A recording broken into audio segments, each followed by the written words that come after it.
आज मैं देश में एक नारा के साथ उतरा हूँ, वो है गरीब बचाओ, गरीब पढ़ाओ, अपने बच्चे शिक्षित बनाओ। जैसे जैसे बोल रहा हूँ आप लोग वैसे बोलिएगा। गरीब बचाओ, गरीब पढ़ाओ, अपने बच्चे शिक्षित बनाओ। एक एक करके बोलिए। गरीब बचाओ, गरीब पढ़ाओ, अपने बच्चे शिक्षित बनाओ। गरीब बचाओ, गरीब पढ़ाओ, अपने बच्चे। दोस्तों आपको मैं बताना चाहूँगी, जो हमारी कंपनी है यानी हमारी जो पार्टी है जन सेवा ड्राइवर पार्टी, इसका मकसद क्या है। हम लोगों के पास दिमाग नहीं है। अब आपको पता है हमारे भारत देश में बिना जानकारी के, बिना ज्ञान के कितना गलत काम हो रहा है। ना औरतों को अपना कर्तव्य पता है, ना अधिकार पता है, ना ही कानून पता है। कोई भी आता है औरतों का अपमान करके चला जाता है, कोई भी आता है गाली दे के चला जाता है, कोई भी नेता आकर के पैर छू करके 2-4 रुपए दे करके वोट लेके चला जाता है। इनका कहने का मकसद है जब तक कोई पढ़ेगा नहीं आगे तब तक बढ़ेगा नहीं। और आपको मैं बताना चाहूँगी, संस्कृति के हिसाब से गीता में भी श्री कृष्ण ने कहा है, ज्ञान से बढ़कर के दुनिया में ना कुछ है और ना होगा। ज्ञान बड़े बड़े पापों को भस्म कर देता है, बड़े बड़े लक्ष्य को प्राप्त करवाता है। ज्ञान तो हमें बहुत ही प्रिय है। ज्ञानी मनुष्य साक्षात श्री कृष्ण है।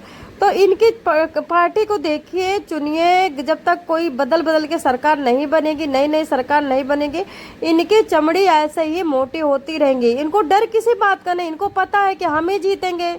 बाकी दोस्तों कुछ चीज़ें इस सरकार में अच्छी हैं, कुछ चीज़ें उस सरकार में अच्छी हैं, लेकिन बदलाव तो प्रकृति का नियम है। और बदलाव नहीं होगा तो आप समझ सकते हो कि आपके कानून, आपके अधिकार का कोई भी दुरुपयोग करेगा अपने फायदे के लिए।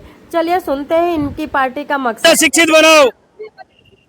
जब हमारे पास देश में गरीब की सरकार होगी तो इस पूरे देश पे हमारी राज होगी और हमारी सबसे पहली प्राथमिकता होगी वो रोजगार। अगर गरीब के हाथ में सरकार होगी तो गरीब के हाथ में सबसे पहले क्या चीज आएगा? रोजगार।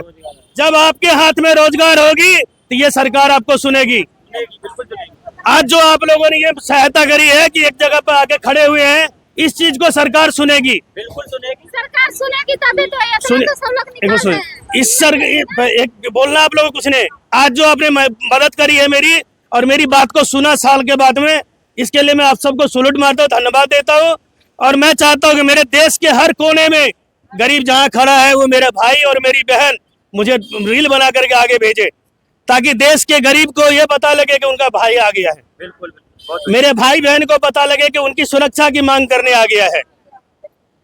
किसी गरीब के लिए मैं अपराधी बन के नहीं आया हूँ, गरीब का भाई बन के आ गया हूँ। मैं गरीब को बचाने आया हूँ, गरीब की सुरक्षा की बात करने आया हूँ, गरीब की सरकार की बात करने आया हूँ, गरीब के न्यायालय की बात करने आया हूँ, और सबसे बड़ी चीज है गरीब की नौकरी और रोजगार की बात करने आया हूँ। इसलिए मैंने कहा गरीब बचाओ, गरीब पढ़ाओ, अपने बच्चे शिक्षित बनाओ। अगर आपके हाथ में मोबाइल फोन है, इसे भी खोलिए, इसे बाहर निकालिए, इसे भी वीडियो बनाइए। वो तो बना ही रही है, इसको आप भी तैयारी करिए, बोलने के लिए सीखिए। हर नगर मोहल्ले में आप 5-5 लोगों को कनेक्ट कीजिए, जोड़िए। एक जनता दरबार लाए हो ऑल इंडिया, उसमें से मैं आप लोगों में से 5-10 लोगों को जोड़ के अभी जाऊंगा।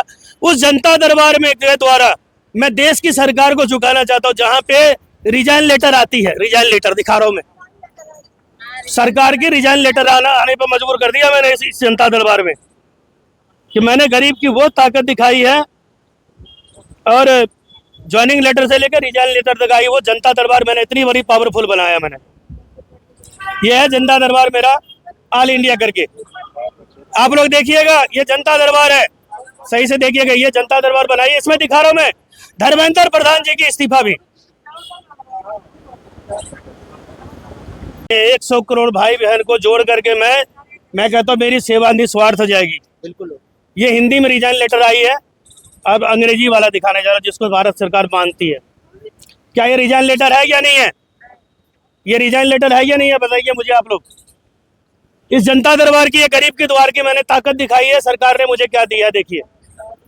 अब एक रोड पे आवाज उठाता मैं आम लोगों को भी दिखाना चाहूंगा मैं, कि आप लोग खूब बढ़िया से देखिए। ये धर्मेंद्र प्रधान जी की इस्तीफा आई है, लेकिन इस इस्तीफा को लेने से पहले, धर्मेंद्र प्रधान जी की इस्तीफा से पहले मोदी सरकार ने मुझे खुश किया है। मैं मोदी जी को इसके लिए धन्यवाद देता हूँ। 47 अधिकारी को पहले बर्खास्त किया उन्होंने। क्या किया?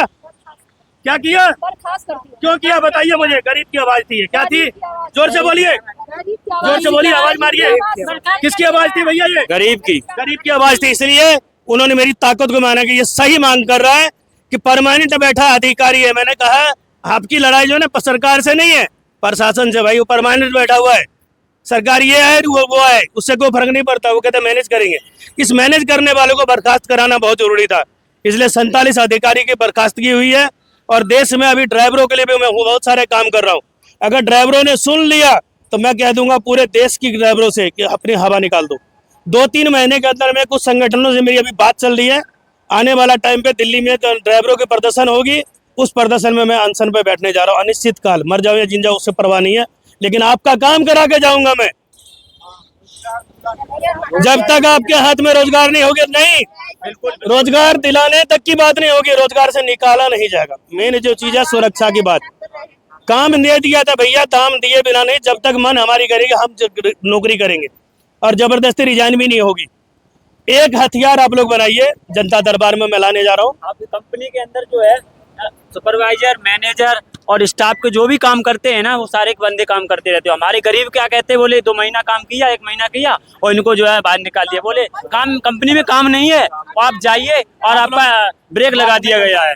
मैं ये कहना चाह रहा हूँ ऐसा हो क्यों रहा है, ये होना नहीं चाहिए, और मैं यही कहना चाह रहा हूँ। एक दूसरे को बात करें। किसी को भी नौकरी हो या फिर निकाल देने से फिर वो कहाँ जाएगा। ऐसा नहीं होता है ना।